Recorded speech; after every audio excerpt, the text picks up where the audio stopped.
CBS Sports. Thanks you for watching this presentation of the National Football League.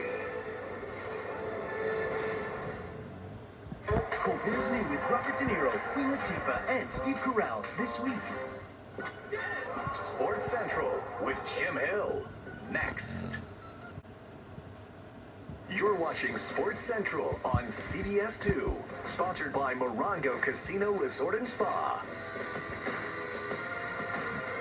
And hello again, everybody, and welcome to this edition of Sunday Sports Central, right here on CBS 2. I'm Jim Hill, joined by Hall of Famer Dan Fouts and former NFL and USC star Stuart Cravens, and you just saw it right here on CBS 2. What a great game, Dan, we just saw. And I'm just wondering, your thoughts, because these two teams have always, even going back to you when you played with the Chargers. Chargers and Raiders have always had great games. Yeah, and a little bit of revenge for what happened at the end of last year for the Chargers. And it was the defense in the second half that really came up and came up big with all the sacks and the interceptions. And they held off the Raiders, who were trying their darndest to get and break the Chargers' hearts again. And I can't think of anyone better to talk about Justin Herbert than you. But you've got a great story about when you two first met. Well, I've known him for quite a while, but recently we've been talking about the quarterback position, all the things that are involved there.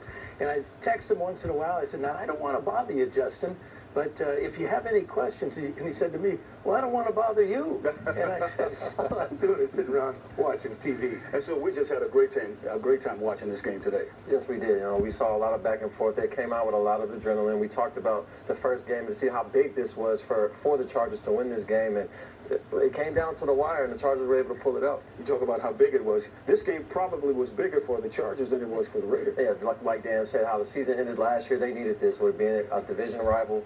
The game, how close it was, the stadium's packed. You need everybody hands down, and this was a game that needed to be won. They pulled it out, man. And of course, you saw it right here on CBS 2. So, my friends, here is a look at the score from SoFi.